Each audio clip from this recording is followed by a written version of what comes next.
Hello, കുഞ്ഞുമണി എന്ന ഞങ്ങളുടെ ധന്മയുടെ മൂന്നാമത്തെ ബർത്ത്ഡേയും കഴിഞ്ഞു കേട്ടോ. എത്ര പെട്ടെന്ന് ദിവസങ്ങൾ കടന്നു പോകണല്ലേ. അവള് ജനിച്ചതും ചോറ് കൊടുത്തതും നടന്നതൊക്കെ ഇന്നലെ കഴിഞ്ഞ പോലെ ഞങ്ങൾക്ക് തോന്നുന്നു. എന്തായാലും ഒരു കുഞ്ഞു സെലിബ്രേഷനോട് കൂടി അതും കടന്നുപോയി. ഒരുപാട് വലിയ ആഘോഷമൊന്നും ആയിരുന്നില്ല കേട്ടോ. ഏറ്റവും അടുത്ത് നിൽക്കുന്ന കുറച്ച് ഫ്രണ്ട്സുകളെ മാത്രം ഉൾപ്പെടുത്തിക്കൊണ്ട് ഒരു കുഞ്ഞു സെലിബ്രേഷൻ. ആ വീഡിയോ നിങ്ങൾ കണ്ടു കാണുമല്ലോ. ഇപ്രാവശ്യം കേക്കിന് ഏത് തീം എടുക്കുമെന്ന് ചിന്തിച്ചപ്പോൾ ഒരുപാടൊന്നും ആലോചിക്കേണ്ടി വന്നില്ല കേട്ടോ. അവൾക്ക് ഇഷ്ടപ്പെട്ട ഒരു തീം തന്നെ സെലക്ട് ചെയ്തു. ഞാൻ വേറൊരു കാര്യം പറയാൻ മറന്നു. ഇതിന് മുന്നേ ഇട്ട ഒരു വോയിസ് ഓവർ വീഡിയോ ഇല്ലേ, അതിൽ ഞാൻ പറഞ്ഞൊരു കാര്യം, എന്റെ ഇൻഫീരിയോറിറ്റി കോംപ്ലക്സ് അതിന് നല്ല മാറ്റം ഉണ്ട് കേട്ടോ. സത്യം പറഞ്ഞു കഴിഞ്ഞാൽ നിങ്ങളിൽ പലരും നേരിട്ടും പേഴ്സണലായും തന്ന മോട്ടിവേഷൻ തന്നെയാണ് അതിന് കാരണം. ആ കുറച്ചു പേരോട് ഒത്തിരി നന്ദി.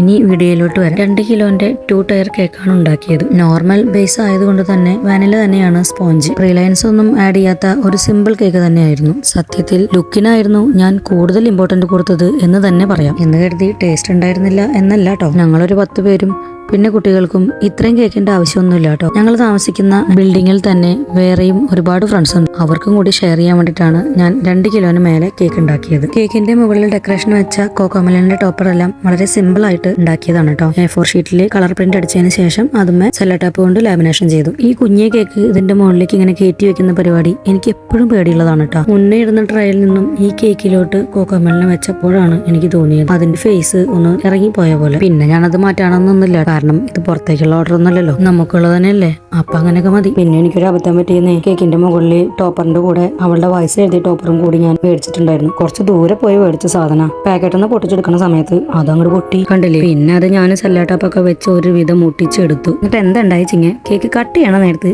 ഞാൻ ആ ടോപ്പർ വെക്കാൻ മറന്നു. അപ്പോൾ നമ്മുടെ വീഡിയോ ഇഷ്ടമായാൽ ലൈക്കും കമന്റും ഒക്കെ തന്ന് സപ്പോർട്ട് ചെയ്യണം കേട്ടോ. അടുത്ത വീഡിയോയിൽ കാണാം. ബൈ.